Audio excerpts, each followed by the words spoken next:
this is your fan. I'm the DJ, he's the rapper. Yes. So he's going to be taking care of this. So I'm just here to do a quick introduction for you two, and then fan interview. I'll turn it over to him and let him ask the questions. Nice. And do the thing. All right. I'm going to be recording on 2 different things so we can make sure that this is forever. Nick Hexum, not a big deal, just Nick. Facebook right there. That's right. Well, this is a 4th of July that will forever be remembered by everybody in the room except for Nick Hexum. He won't ever. You'd be like, you know, I went to Atlanta sometimes and I did some things. Who knows? But for me, backstage right now, along with Dave McPherson, big 311 fan, who, Dave, let me introduce you to Nick Hexum. Dave? What's up, man? Here's Nick Hexum. How you doing? Thanks for having me. Nick, Dave is a huge fan. This will be his 12th 311 show in a row in Atlanta, and he won the opportunity to come backstage, and he's going to conduct this interview, his very own Project 96 one-on-one interview with Nick Hexum. So I'm going to turn the mic over to him, and I'm going to let him take over, okay? Sounds good. All right, Nick. Like I said, big, huge fan of 311. Love you guys. Couple questions I had. You guys have been touring since about 1990, right? When y'all opened up for Fugazi a long time ago. And how have things changed backstage when y'all, you know, when you're younger now? You guys are getting close to 40, you know what I'm saying? And how are things different backstage? Thanks for pointing that out. This interview is officially over. Sorry, David, you ruined it already. Cut off. It's all good. No, things have changed a lot. You know, we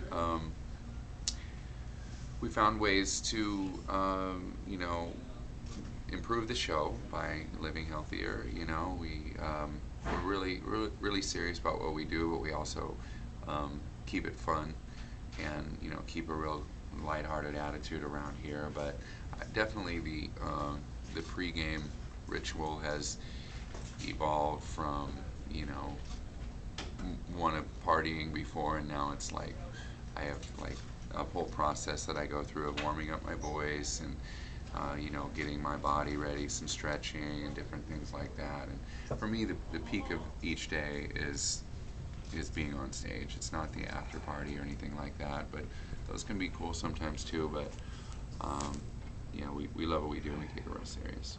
Absolutely. Awesome, definitely, dude. This kind of leads me into my next question, which you could plead the fifth on. I've seen both in larger show details. I've seen some of the debauchery and some of the good stuff that goes on back there. The big question is, Nick, does 311 still pass the kind butts, sitting back in the sand in the sun? And you can plead the fifth again.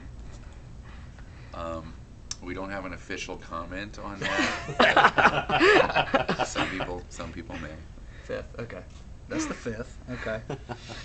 All right, some of you guys major influences back in the day. Who would you say that, I'd say 2 of your favorite bands growing up that you would say had a big influence on you? Who would you say a couple of those were?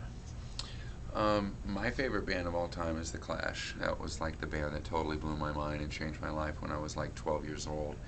And I think that you'll always have a special place for that one first band that blew your mind. Some people, you know, I've had other like huge phases of bands like the Beatles and so forth, but you know, then there was when the Chili Peppers came in and combining like punk and funk.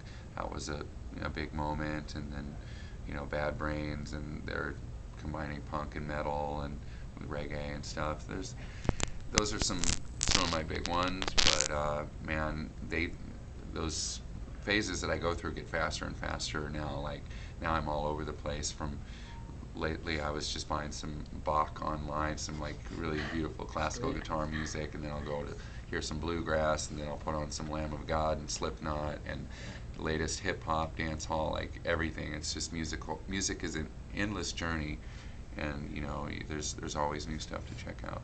That's awesome, dude. Definitely agree with you on that.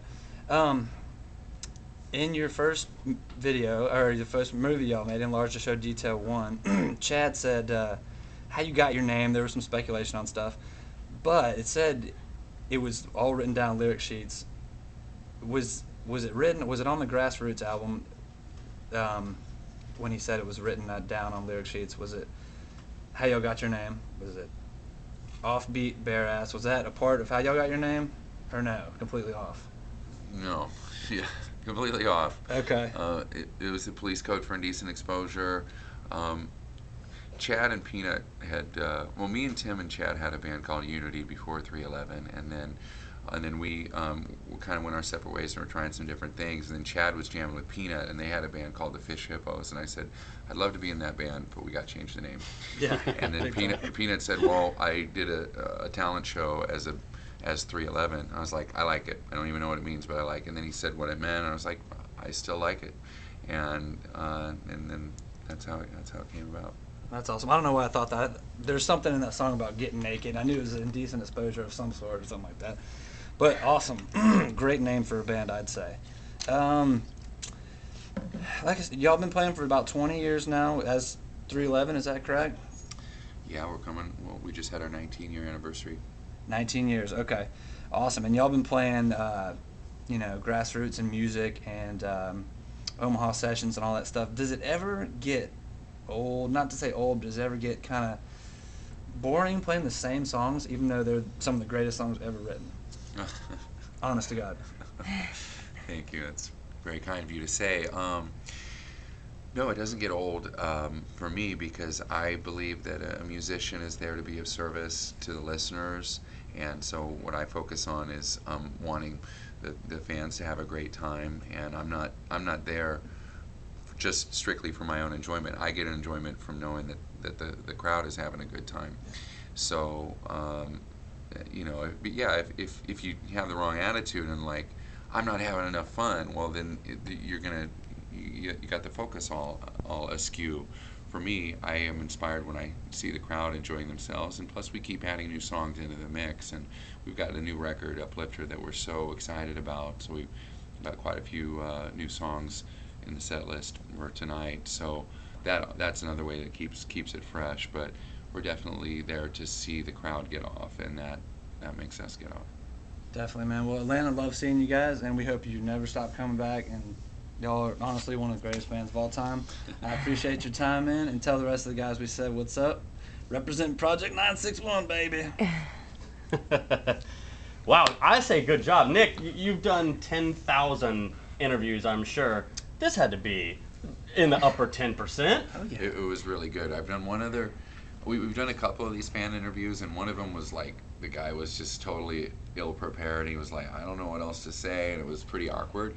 And then he was great. And we've done one other one up in Philly where the guy was like a huge fan and had a lot of really thoughtful questions, just like he did. So we love our fans, and we love this kind of interaction, and it's cool when the different outlets think of new ways to promote instead of just the same old stuff. So this is cool. Well, we made David sign a release that promised that he wouldn't try to hump your leg or take a lock of hair, and so he lived up to that. But the thing that I was the most impressed with, very calm, very, didn't seem like he was phased, sitting here with someone who's clearly one of his idols, and he really handled himself very smooth. I think there's a future for him in TV and radio. Happy 4th of July. We thank you for talking to us, and hope you have a great time out there. Look forward to seeing the Independence Day 311 show. Yeah, we love Atlanta. Tonight's going to be a great one, and I definitely will remember it. Everyone remember, backstage for the 4th of July, 311, back here with a big 311 fan. David, you happy with how things went? Dude, that was perfect, man. It was great. Couldn't be a better start to the night. You were fantastic, buddy. Happy 4th of July. Live at the Lakewood Amphitheater. It's Chris for Project 961. Awesome, man. Nick, huge, Yeah, man. huge pleasure, man. Are y'all gonna play Gap tonight? I've never heard that one here for some reason. Me either. I want to so bad. I think that's going to make it. Oh, no. How come y'all don't play that one? You got the interview. You don't get to make requests. We got a couple hundred songs, so. quick, covered take 23 a quick of them picture of them tonight. together. Yeah, y'all just, okay. Photo. Babe, can my wife get in here?